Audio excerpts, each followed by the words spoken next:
Next, we're going to learn the notes on the E string. Once again, your fingers will fall into the same position they did on the D and the A strings. When you put your first finger on the E string, you're playing an F sharp on the staff, and it sounds like this.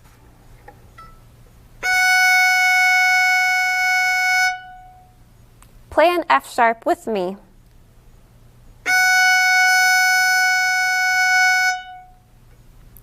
With our new F sharp, we can play Twinkle Twinkle Little Star. Notice that we have a new key signature. 3 sharps indicate we're in the key of A major. F, C, and G will be played as F sharp, C sharp, and G sharp. Let's play Twinkle together.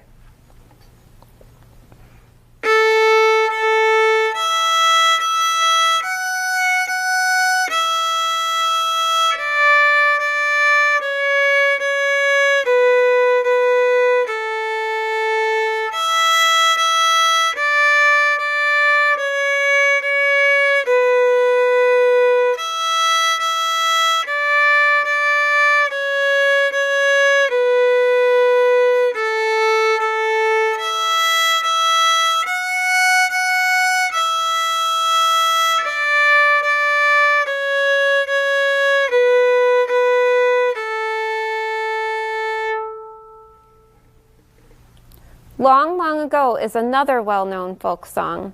Let's take a look at the music before we play it together. Notice the dynamic markings. There are several different symbols used to mark dynamics. Historically, Italian words have been used to indicate dynamics. For a soft, quiet sound, a fancy P is written on the music. The Italian word for soft is piano.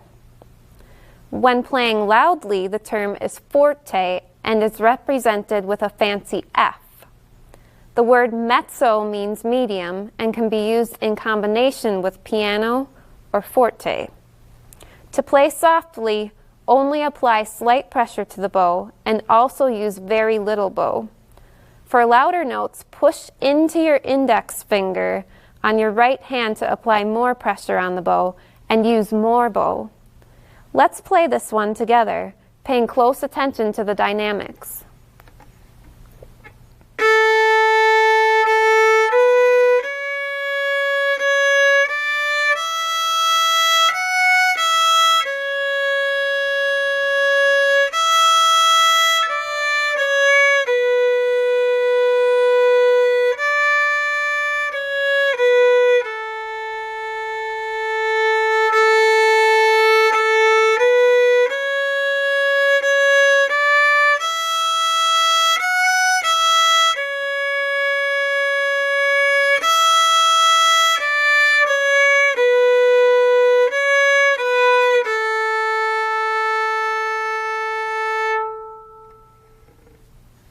Our next note on the E string, played with our second finger, is a G sharp on the staff.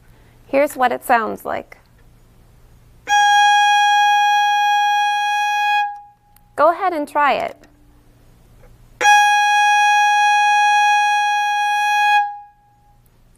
Whole step waltz gets its name from the fact that each note is a whole step apart. You can see that it will be played mezzo piano or medium soft. Listen carefully as you play to keep all the notes in tune.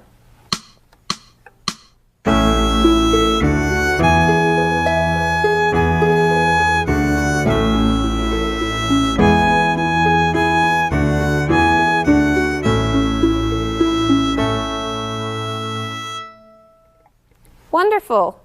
Just one more string to learn. We just learned the notes on our highest string, and now we're going to learn the notes on our lowest string, the G string.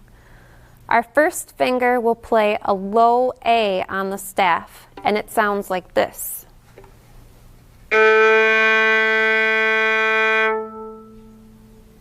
Let's play that A together.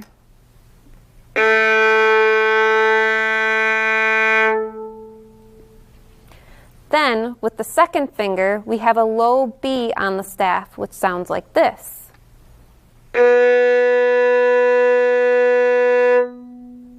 Play a B with me.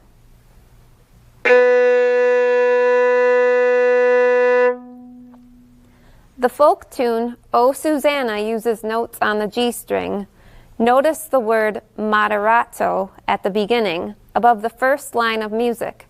This means to play with a moderate or medium tempo. Tempo refers to the speed at which a piece of music is played. Let's try it together. You can say the notes as you play if you'd like. This tune starts with an upbeat or pickup note. This is a note that is played before the first full measure. We'll play that first note with an up bow. I'll count off 3 beats and then we'll play together on beat 4, like this. 1, 2, 3. Now let's play the whole tune.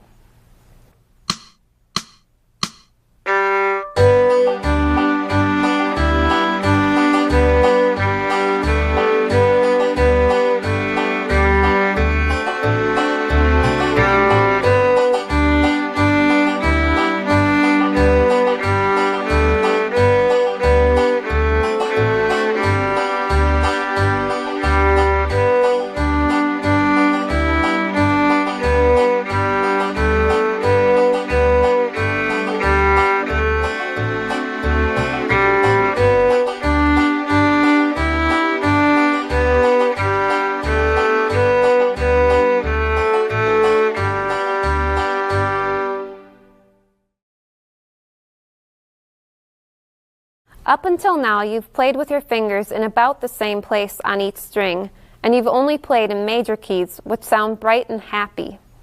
However, there are other notes you can learn as well, which can make new major keys or minor keys which sound dark and sad. To do this, we're going to learn 2 new notes, F, also called F natural, and C, or C natural. To play an F natural, start by placing your first finger on the D string. Now take your second finger and place it next to your first finger so the 2 fingers are touching. This is F natural, and it sounds like this. Play this F with me. To play a C natural, you do the same thing, but on the A string instead of the D string. Here's what C natural sounds like. Try it.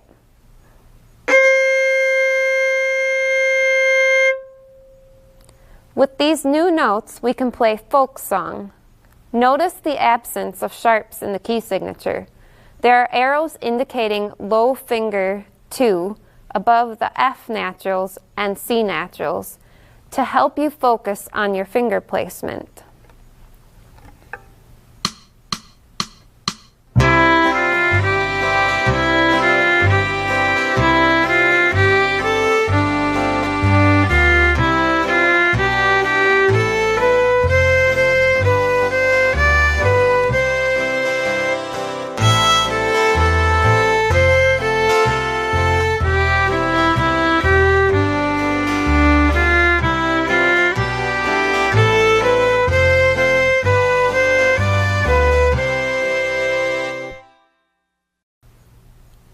Now we can play in the key of G major with 1 sharp in the key signature.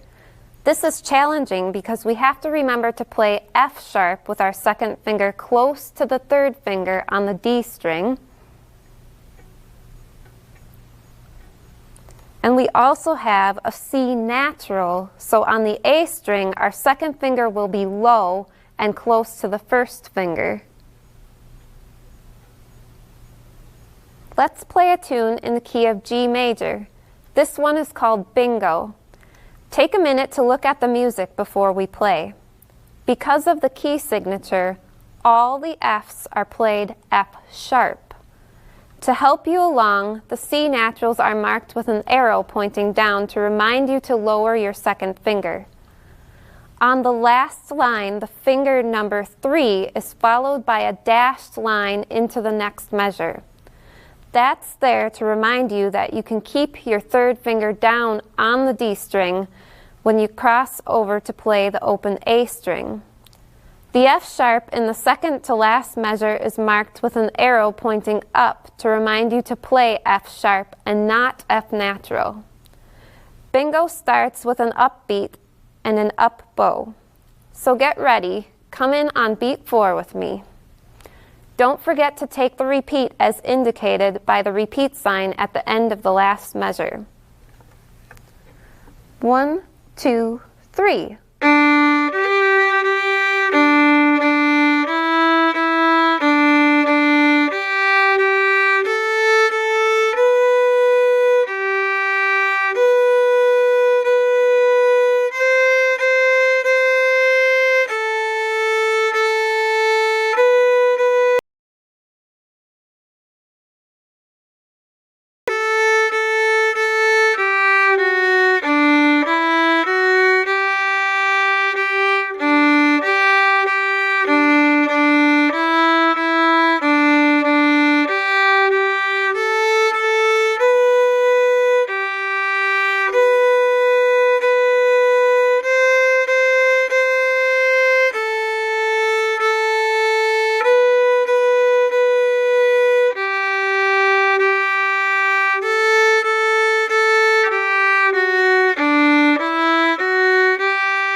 An eighth note sounds for 1/2 the value of a quarter note.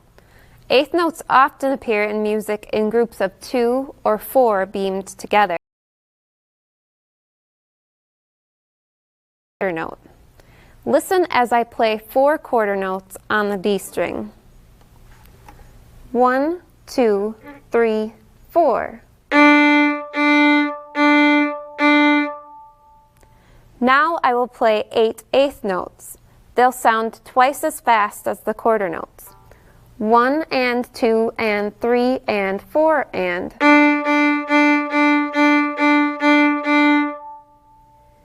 Let's try playing the D major scale with some eighth note rhythms.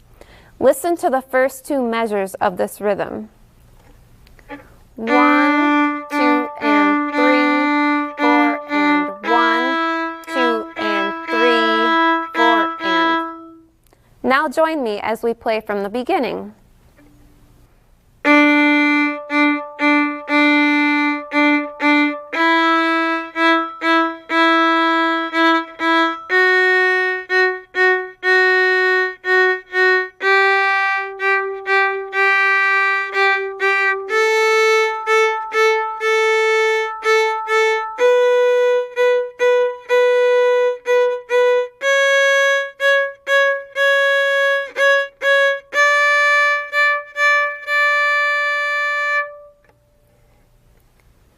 Find the eighth notes in the third line of Ode to Joy. Play this familiar melody with me. Because of the key signature, F and C will be played sharp.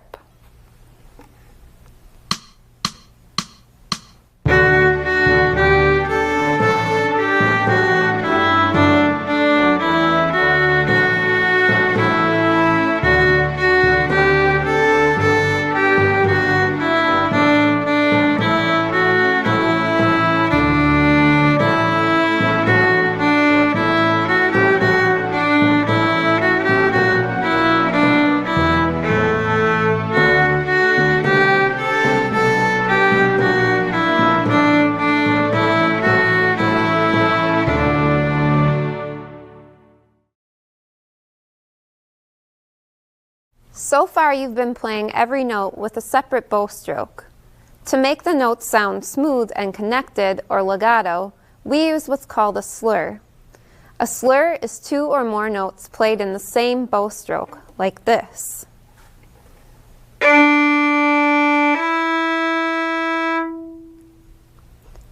Notice how I went down for both notes. Down, down.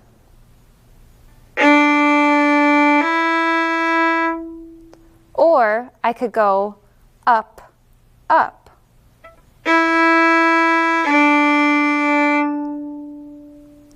Here's what it looks like in the music.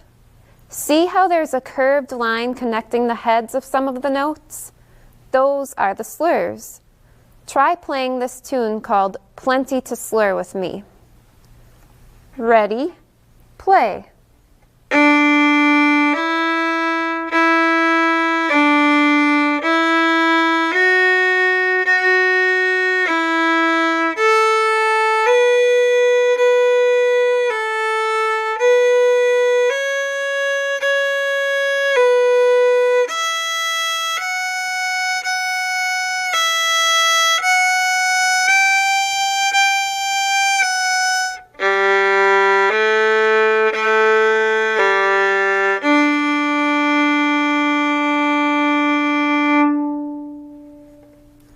Country Gardens contains many repeated eighth note patterns. Identifying these before you play will help you to learn this piece more quickly. Listen as I play the first line of music.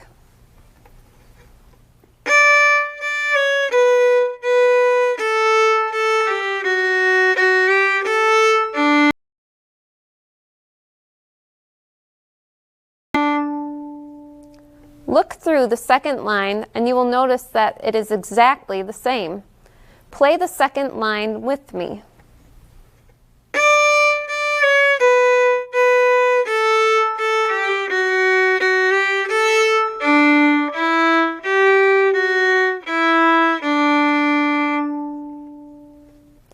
Let's try line 3 together.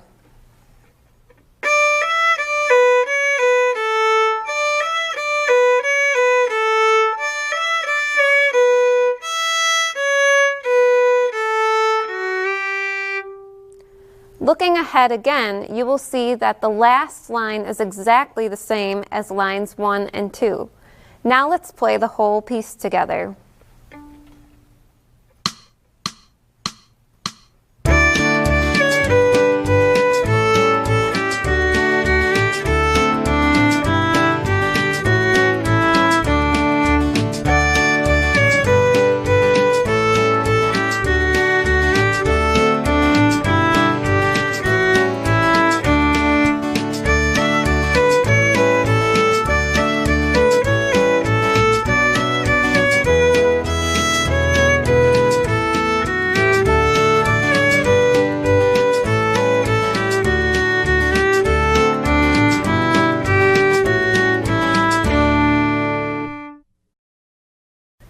Sometimes that curved line can connect notes of the same pitch. This is called a tie. This makes the first note last the value of both notes tied together. So if there's a dotted half note for 3 beats, tied to a half note for 2 beats, and both are on the same pitch, you hold that pitch for a full 5 beats. It looks like this in the music. We'll play some tied notes in Amazing Grace. Take a moment to study the music. Notice we only have 1 sharp. We're starting with an up bow because of the pickup note, and we have slurs and ties, which we'll need to plan for so we don't run out of bow. Here we go.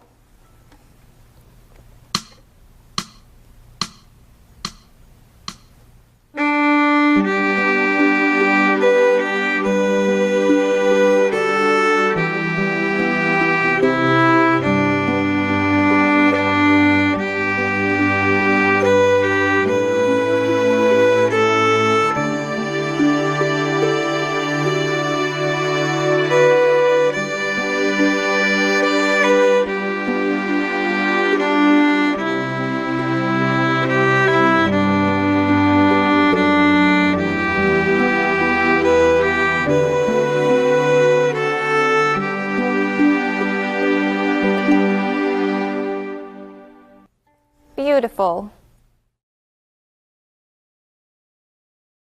You've learned a lot so far, but here's another detail that really makes the music beautiful.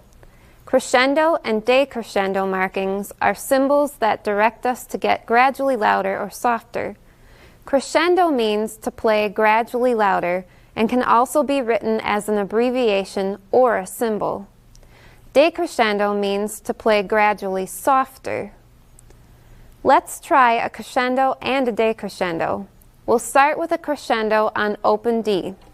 Place your bow at the frog, but don't apply too much pressure. As you pull the bow, gradually apply more pressure to it. It should sound like this.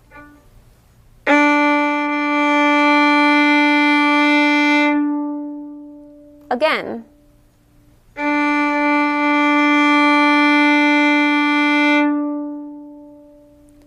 Now let's try the opposite to play a decrescendo. Place your bow at the frog and apply a lot of pressure, and as you pull the bow, release some of that pressure, so there's hardly any weight on the bow by the time you get to the tip, like this.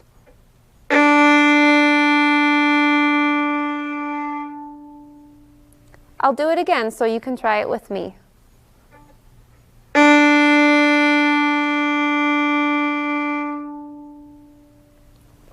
Let's try an exercise on the open strings to practice crescendo and decrescendo. Using just the open strings will allow us to focus our attention on our bow. For each whole note, we have 4 beats to get gradually louder, crescendo, or gradually softer, decrescendo. Let's play open string shading together.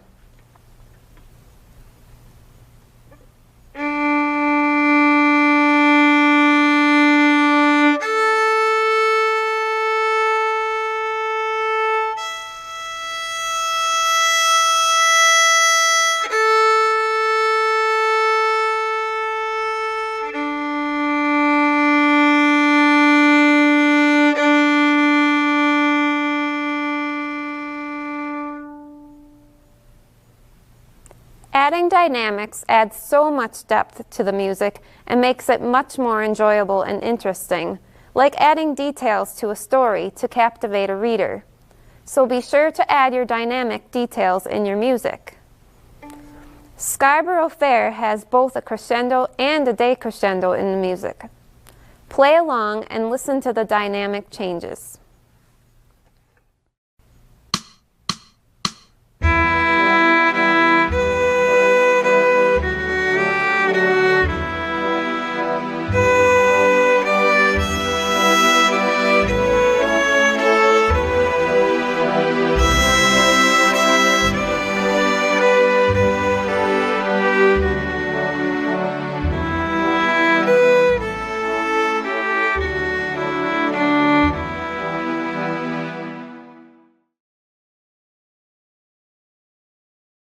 I hope you've learned a lot and enjoyed these lessons. The violin is one of the hardest instruments to play, so if you were able to follow along and learn these techniques, then you're doing really well. Just remember to keep practicing a little bit every day, and it'll get easier and easier. Take your time, and if you get stuck, just review these lessons. Most of all, have fun playing your instrument. Take care, and happy fiddling.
Before we begin learning how to play the violin, it's important to know the parts of the instrument.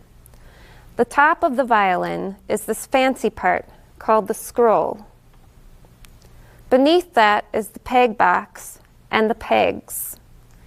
These are used to tune the instrument by tightening or loosening the strings.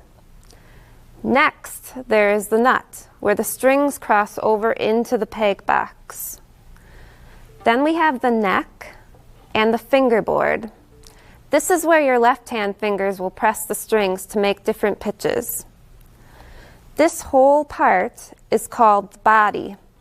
This is what projects the sound of the instrument, and it does that through these holes called the F-holes.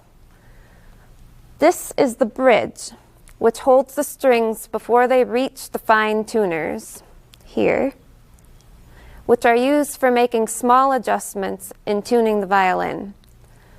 The fine tuners are attached to the tailpiece, which is attached to the violin by a loop around the end button. This is the chin rest, where you put your jaw or chin when you're playing. There's a part inside the instrument that is very important. If you look into the right F hole, you'll see the sound post. This transfers the vibrations of the strings from the front to the back of the instrument and helps keep the instrument strong and stable. The bridge and sound posts are not glued onto the instrument. They're held on by tension of the strings, so it's very important that you handle your violin gently and put it back in your case when you're not playing it.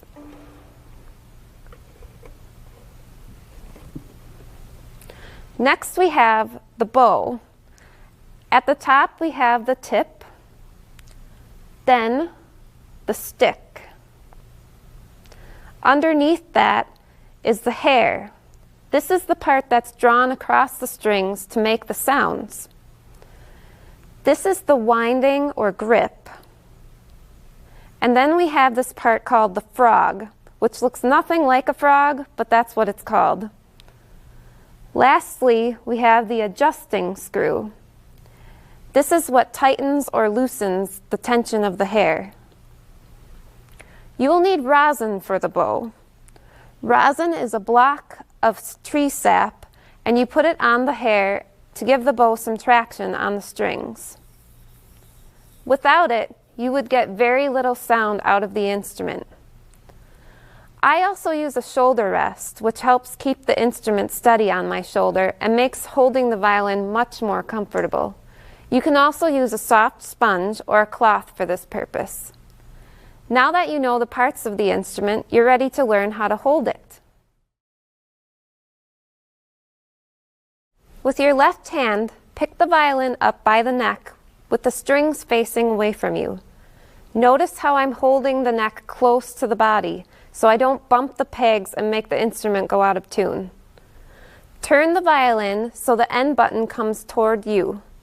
Look straight ahead and line the end button up with your left ear, and set the violin on your shoulder. Rest your jaw against the chin rest. You should be supporting the instrument with your shoulder and chin or jaw. Eventually, you'll be able to do this. This is how I support my instrument. My left hand is simply there to play the notes. Now slide your hand toward the scroll and stop at about 1.5 inches from the nut. Keep your wrist straight, not extended like this, or flat against the neck like this. There should be a straight line from your elbow to your fingers. Also, your elbow should point straight at the floor and not in front or behind you. Now round your fingers so the tips of them can touch the strings. Keep your thumb straight and relaxed. Pick up your instrument with me as I demonstrate one more time. Hold the instrument by the neck, strings facing away from you. Turn the violin, pointing the end button to your ear. Gently set the violin on your shoulder and then rest your jaw on the chin rest. Slide your hand back to the scroll, stopping at 1.5 inches before the nut. Before we learn to hold the bow, we need to get it ready for playing. First, when the bow is in the case, the hair should be loose, so we'll need to tighten it. Find the adjusting screw and turn it clockwise until the hair is straight, but the stick is bending slightly towards the hair. If the stick is completely straight and parallel with the hair, then the bow is too tight. Try not to over-tighten it. Right now, mine is just right. Once you tighten the bow, you'll need to put some rosin on. Hold the rosin in your left hand and slide the hair over the rosin like this. Just go up and down a few times on the hair, unless you have a brand new bow. You'll need a bit more the first time if you rosin a new bow. Now you're ready to learn the correct bow hold. For the first few times, hold your bow like this in your left hand, but avoid touching the hair. You don't want to get the oil from your skin on it. Eventually, you'll be able to pick the bow up and hold it properly without the help of your left hand. But for now, use your left hand for support. Bend your right thumb slightly and touch the tip of your thumb to the stick, on the spot where the frog meets the stick, or between the frog and the grip. Now, let your middle and ring fingers curve over the stick, with your middle finger almost lined up with your thumb. Allow the pads of your fingers to touch the frog like this. The first knuckle of your index finger should rest on top of the stick, in the middle of the grip or the winding, and the tip of your pinky will rest on the top of the stick near the screw. Now lean your hand slightly into your index finger like this, and see if you can let go with your left hand. Having a proper bow hold takes time and patience. You'll need to practice this every day and make sure you do it correctly each time. It's much easier to learn it right the first time than to have to go back and correct mistakes later. So make proper bow hold a part of your daily practice right away. Let's set our bow hold again. Bend your thumb slightly and touch the tip of it to the stick. Let your middle finger and ring finger wrap over the stick and touch the frog, but lining your middle finger up almost with the tip of your thumb. Place your index finger over the grip or winding. Touch your pinky to the stick close to the screw, and let go with your left hand. Great job! Tuning your violin is very important. We tune our strings to these 4 pitches, from lowest to highest: G, D, A, and E. You can adjust the pitch of each string by tightening or loosening its corresponding pegs. And if you only need to make really small adjustments, then you can use the fine tuners. But not all violins are equipped with 4 fine tuners. Many come with only a fine tuner on the E string. I highly recommend having all 4 when you're first starting out. You can tune to a piano, keyboard, pitch pipe, tuning fork, or an electronic tuner. You should always tune your instrument before you play.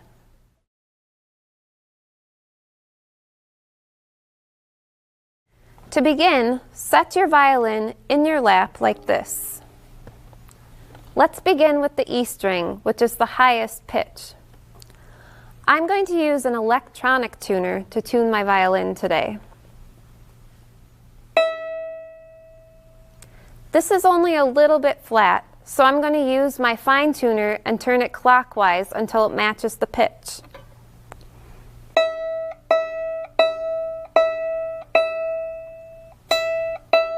Notice how I pluck the string as I'm turning the fine tuner, so I don't overshoot and end up with an E that's too sharp. I turn the fine tuner slowly, a little bit at a time.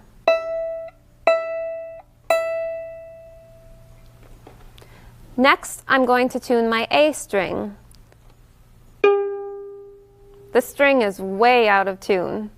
So to find the corresponding pegs, just follow the A string up into the peg box.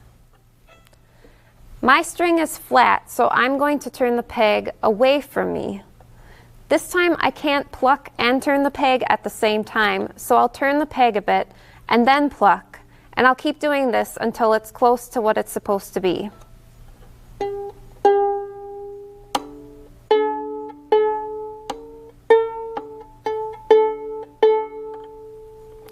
And then I'll go to the fine tuner to make the small adjustments.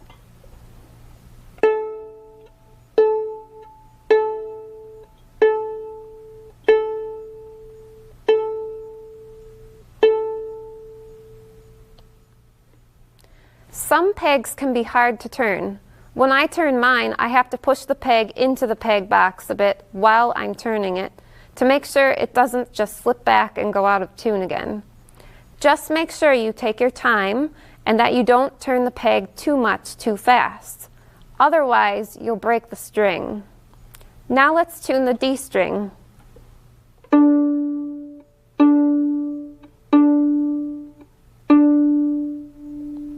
And finally, we'll tune the G string.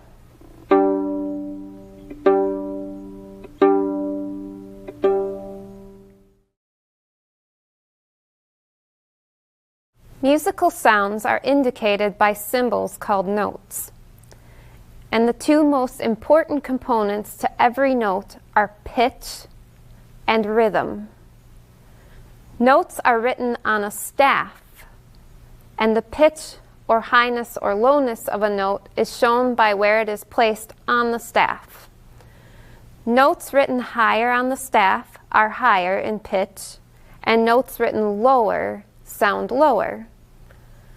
To name the pitches, we use the first 7 letters of the alphabet: A, B, C, D, E, F, and G. We also have a clef sign, and in violin, it is always the treble clef.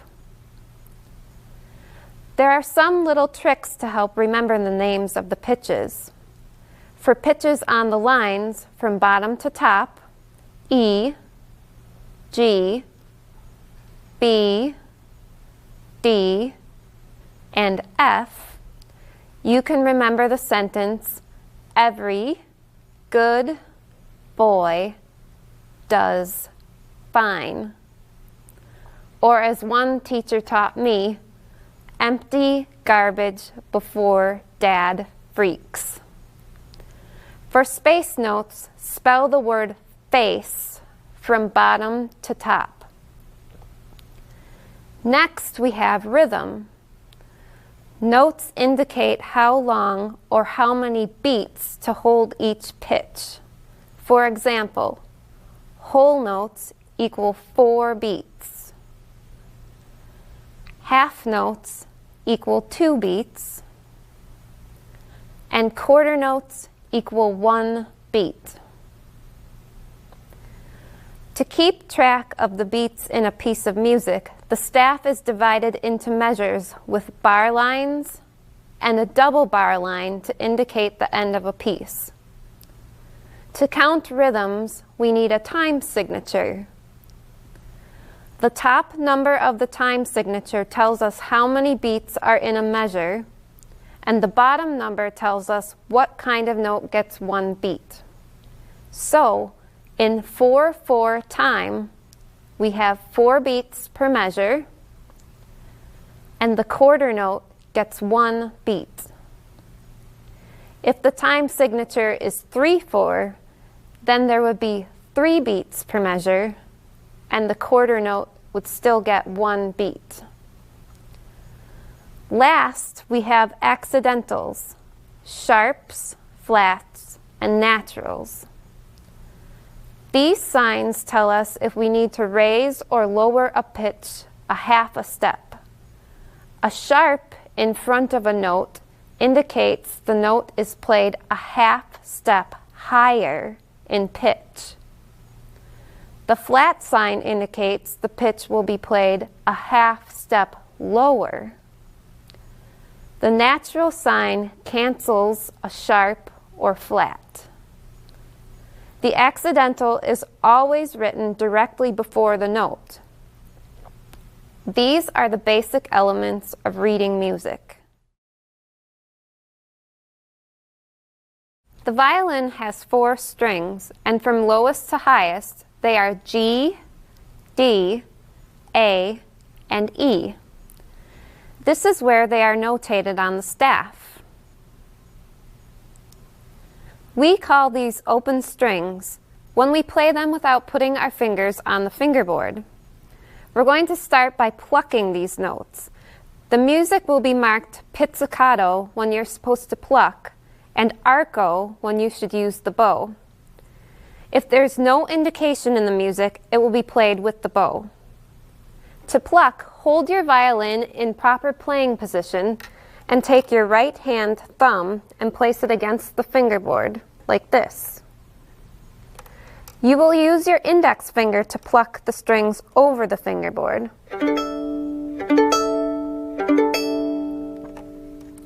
Let's pluck some notes together. We're going to start with our lowest note, G. Pluck it 4 times with me. Ready, go. 1, 2, 3, 4. Now we're going to do this again, but this time watch the notes on the screen and say them as you play them. Ready, play. G, G, G, G. Good. Now let's do the same thing with the D string. Again, say the note names and watch the staff on the screen as you pluck, like this. D, D, D, D. Ready, play. D, D, D, D. Great. Next we have the A string. Ready, pluck. A, A, A, A. One more time. A, A, A, A. And our highest string is the E. Ready, pluck. E, E, E, E. Again. E, E, E, E. Let's play open string pizzicato from beginning to end. G, G, G, G, D, D, D, D, A, A, A, A, E, E, E, E. Good. Next we'll play the same notes, but with the bow, so get ready. Remember the proper bow hold. Let's start with the D string. Take your bow and place the hair on the string about halfway between the bridge and the fingerboard. Notice I'm somewhat close to the frog and my right arm is bent at about a 90-degree angle. I'm not squeezing the bow too tight or pushing into it really hard. I have just enough weight on it to get a nice ringing tone. We're going to pull the bow down and stop near the tip first, like this. Try it with me.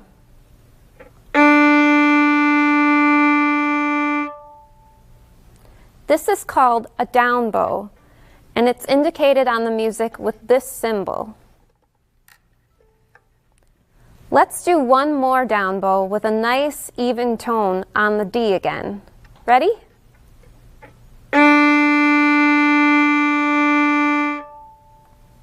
Now we're at the tip, and we're going to push the bow toward the frog like this. Try that with me.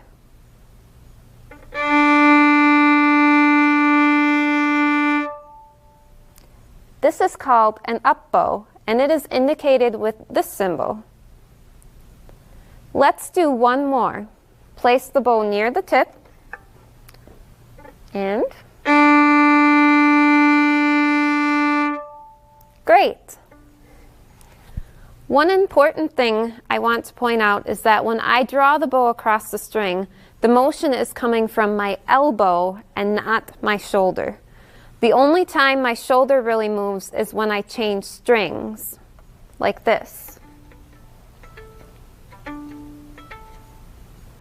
Make sure you're playing from your elbow.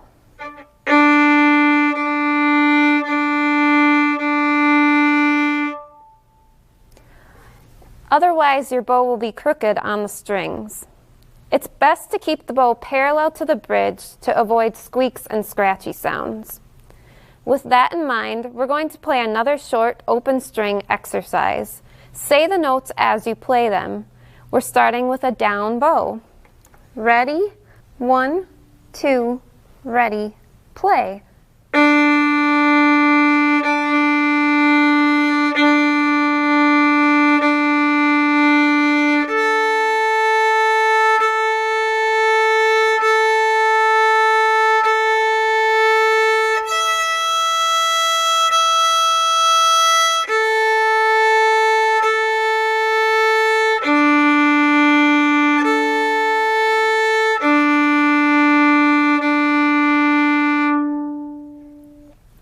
Once more.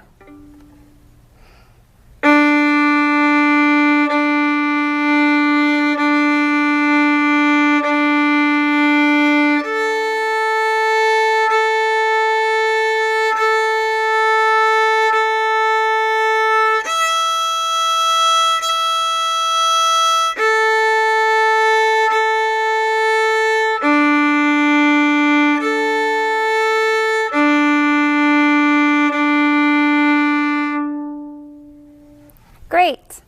Now let's try an exercise that uses the G string as well. 1, 2, ready, play.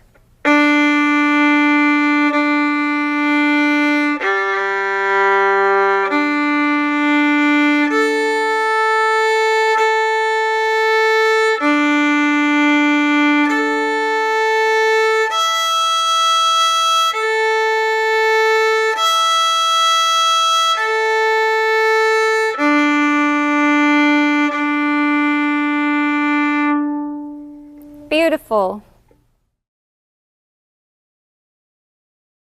Now we're going to begin using our left hand fingers to play new notes on the strings. The left hand fingers are numbered 1 to 4.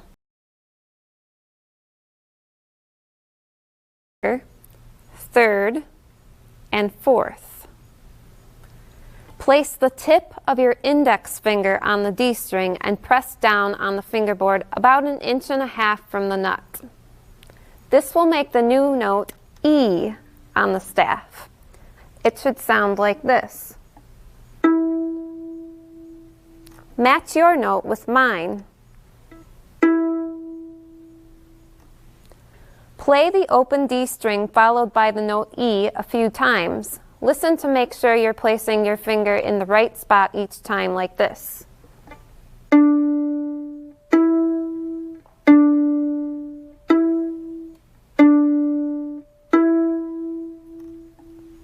Good. Now we can find the note F sharp on the staff. We'll use our middle finger or second finger for this one. Notice how there's a little space between my first and second fingers when I make this new note. Here's how it sounds. Can you match yours with mine? With just the notes D, E, and F sharp, we can play the familiar tune, Hot Cross Buns. Here it is. Play with me pizzicato, and let's say the notes as we play them. F sharp, E, D. F sharp, E, D,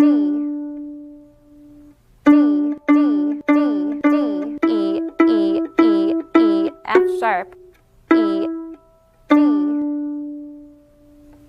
Great! Let's play it again, but this time without saying the notes, and arco with our bow.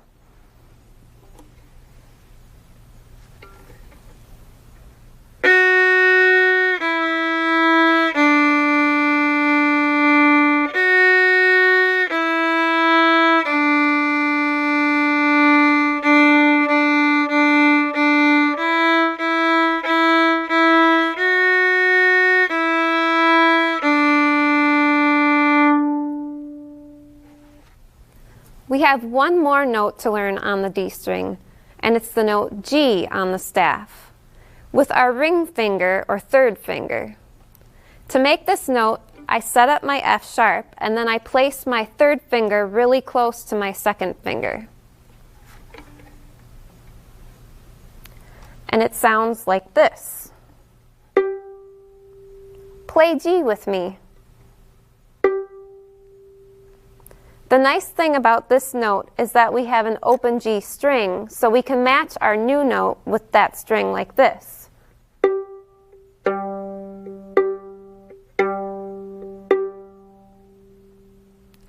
This is a way to make sure it's in tune. Now you know the notes E, F sharp, and G on the D string. Now let's learn some notes on the A string. The position of your fingers will be the same as they were on the D string. Our first finger will play B on the staff, which sounds like this.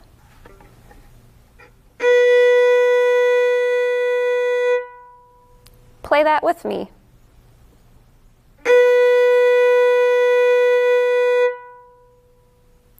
You can play the same exercise we did on the D string, playing open A to B over and over again to make sure you're placing your finger in the correct spot. That will sound like this.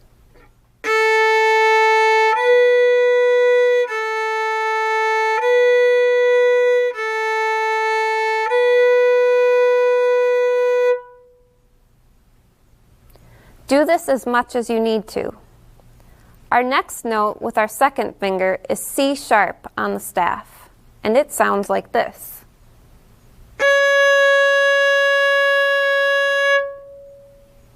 With these new notes, we can play hot cross buns on the A string.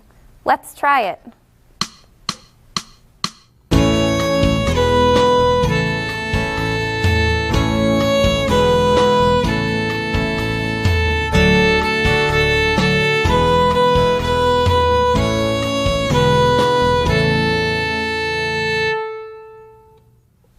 Using these same notes, let's try another tune, French folk song. At the half rest in measure 4, lift your bow so that you may begin the next measure with a down bow. The comma sign above the staff is a symbol to lift the bow.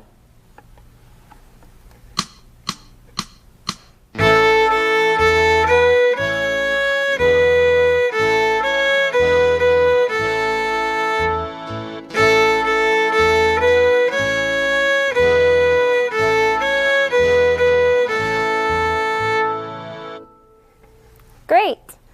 Now we're ready for our third finger note, which is a D on the staff. I can match third finger D on the A string with the open D string to make sure it's in tune.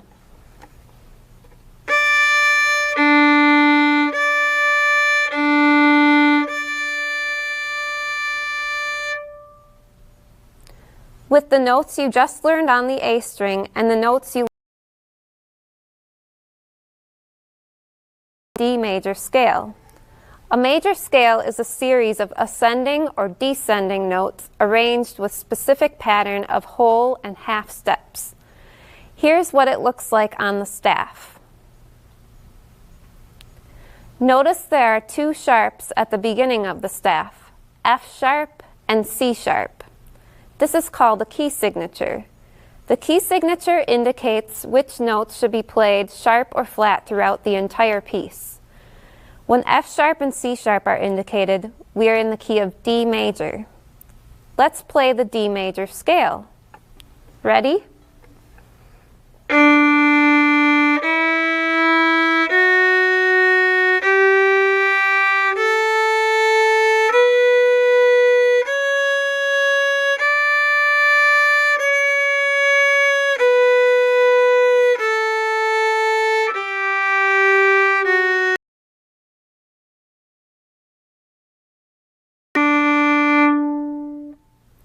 Again.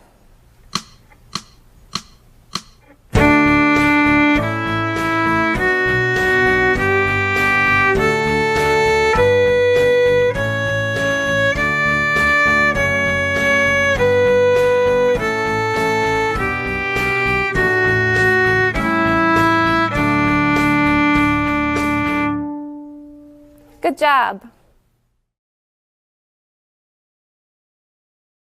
Next, we're going to learn the notes on the E string. Once again, your fingers will fall into the same position they did on the D and the A strings. When you put your first finger on the E string, you're playing an F sharp on the staff, and it sounds like this.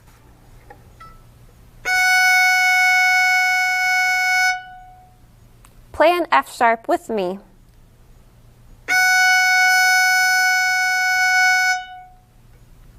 With our new F sharp, we can play Twinkle Twinkle Little Star. Notice that we have a new key signature. 3 sharps indicate we're in the key of A major. F, C, and G will be played as F sharp, C sharp, and G sharp. Let's play Twinkle together.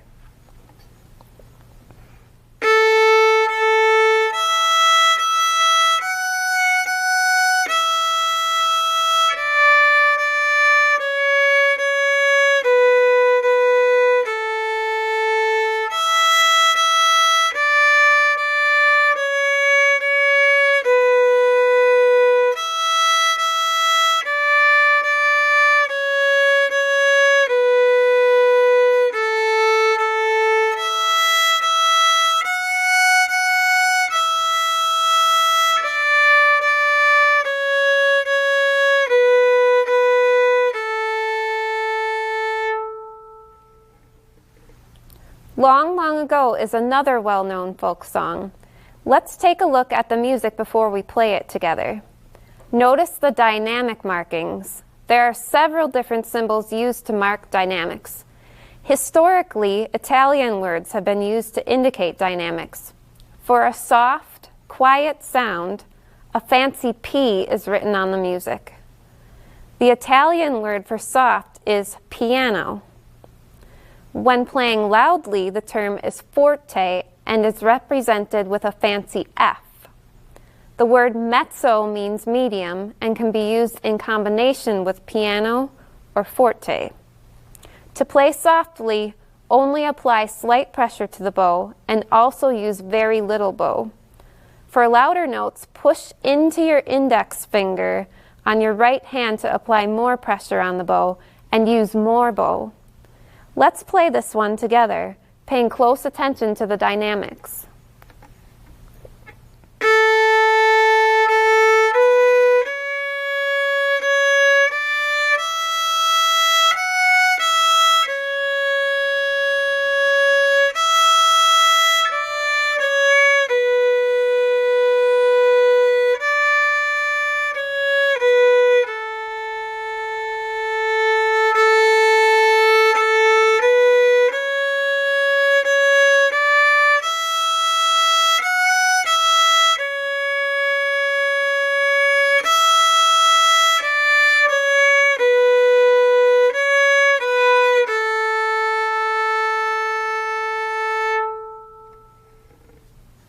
Our next note on the E string, played with our second finger, is a G sharp on the staff. Here's what it sounds like. Go ahead and try it.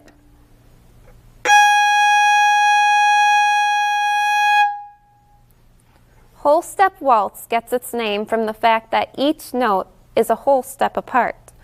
You can see that it will be played mezzo piano or medium soft. Listen carefully as you play to keep all the notes in tune.